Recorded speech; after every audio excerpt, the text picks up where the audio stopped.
Hey guys, Kim Q here. I've been bad at the mountain this week, um, but a lot of really good things going on. Got a lot accomplished, but I had to kind of put the mountain on the back burner. I was here on Monday, and today is Friday, and this is only my second day this week, so sorry about that.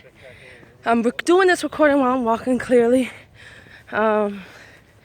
And you can see I'm still working on my stamina.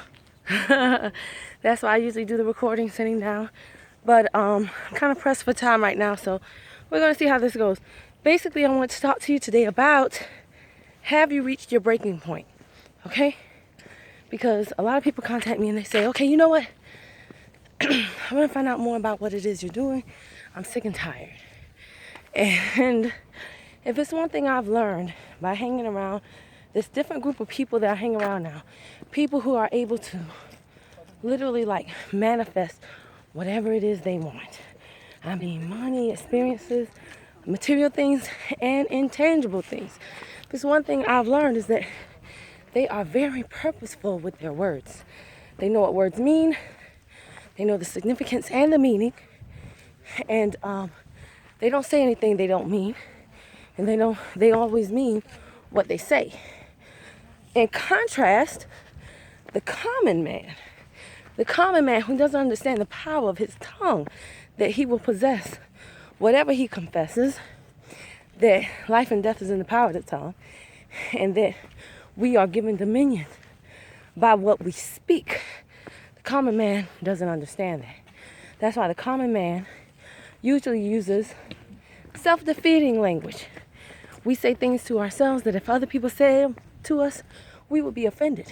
But we say it to ourselves all the time. And we just say, well, I am that way. Things are that way.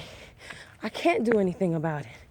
Or we say things and we think we've made a decision, but we actually haven't. So when people say, hey, I'm sick and tired, I always want to know what made them sick and tired.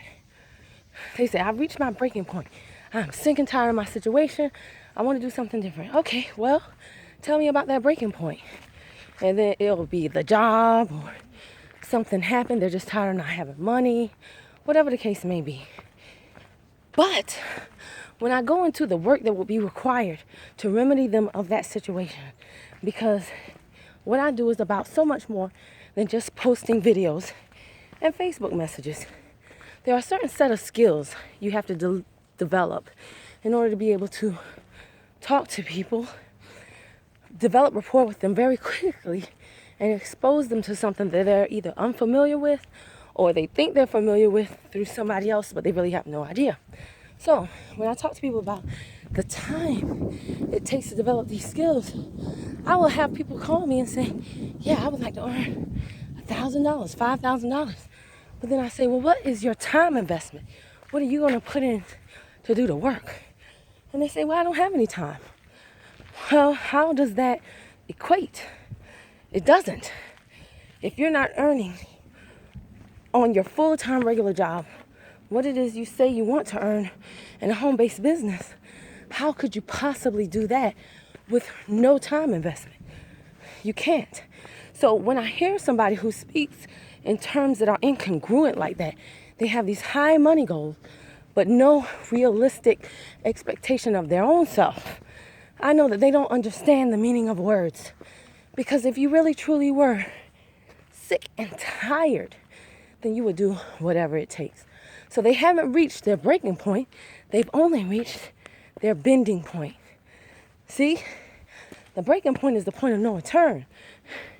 You've had more than enough time of saying to yourself, I'll fix the car when I get paid.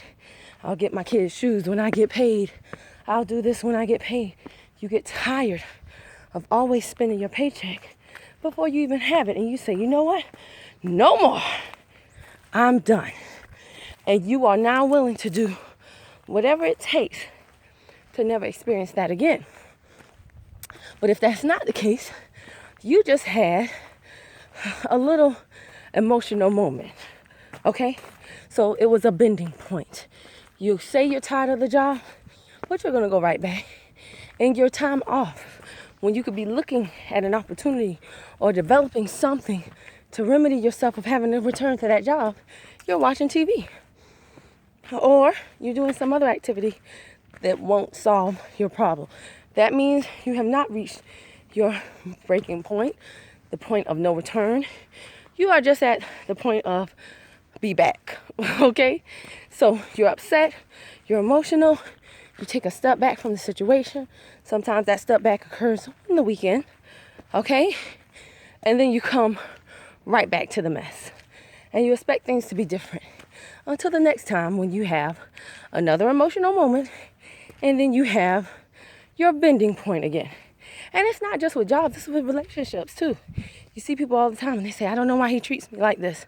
Well, he treats you like that because the situation is what it is. It's not going to change. So if you are going to leave, then leave. But you can't threaten to leave and then come right back because that person knows it's all a bluff, that you don't mean what you say. They know that you are lazy in your language and you don't speak with intention or purpose. See, when you speak, do you declare things? Do you call things into your life? Some people have contacted me and said, I see your videos and you just go up to people and you say some things to them that I would never think of saying.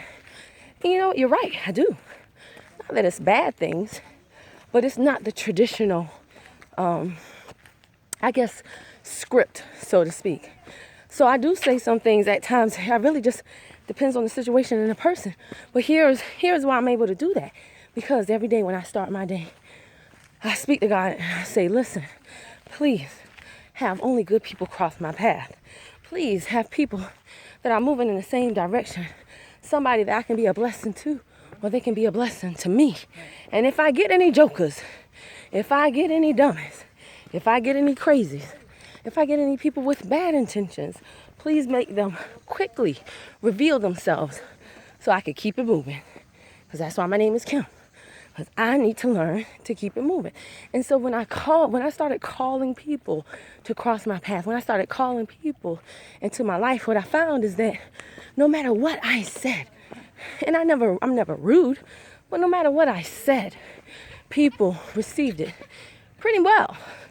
Actually, a lot of people have told me they have used the same verbiage with me in receiving me that I've used in calling them into my life.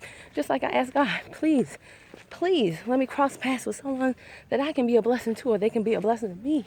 Guess what they say?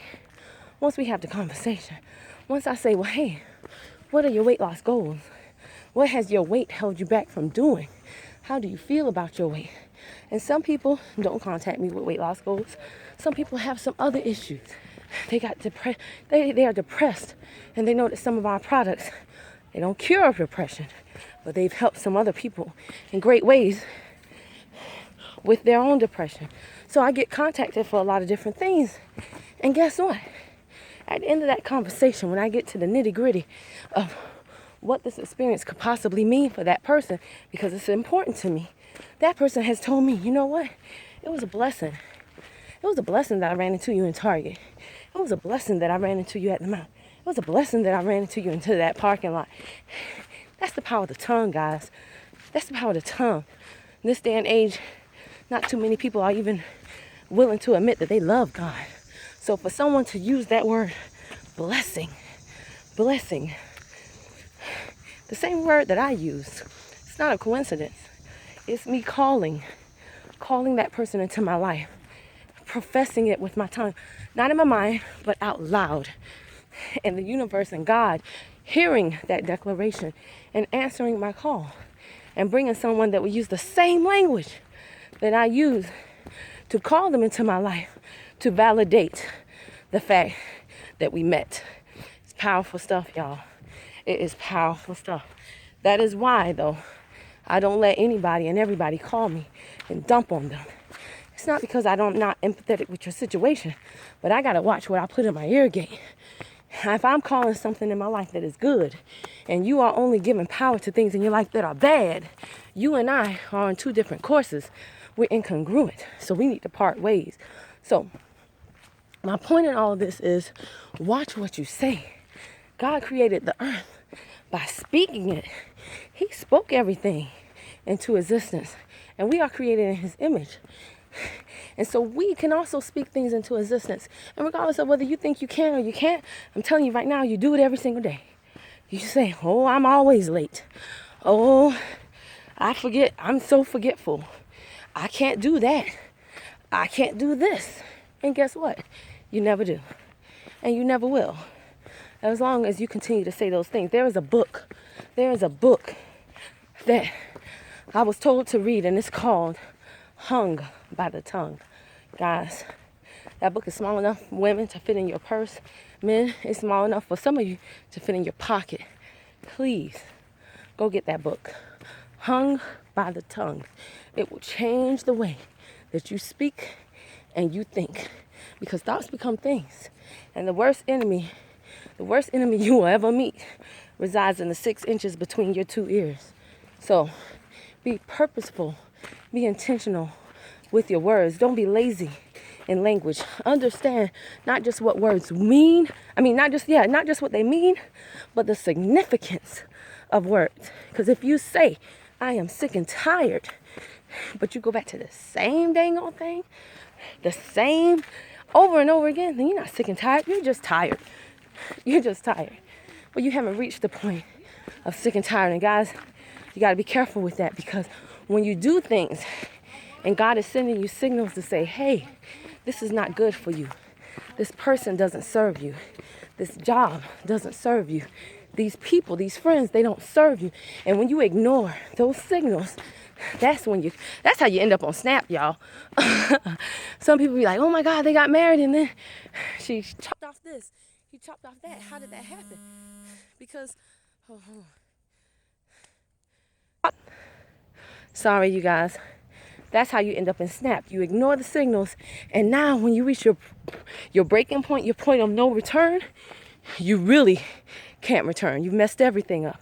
So pay attention to when God is talking to you and when he's giving you signals to say, get on out of here. This is not what I have intended for you.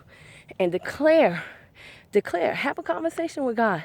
Declare what he wants for you and believe that it will come. I have found that since I started calling people into my life, I have met some unbelievable people, y'all, with some unbelievable stories. And in a relatively short period of time, we developed a friendship that would have never happened to me a few years ago. Why? Because I would say things like, everybody got an agenda. Everybody got an attitude. Everybody crazy. Nobody can drive. I would say those things all the time. And guess what? That's exactly what I was getting. So now I've started calling people into my life. I mean, the business owners. I mean, the people on the same journey that I'm on. And we have so much to talk about because we have a synergy. We have a synergy, okay? We're congruent. So that is my morning message from the mountain. I know it went super long, but it was hard for me to get my thoughts out and try to continue living. So I hope you found this helpful. If so, like, share, comment. You should definitely be following me on Periscope.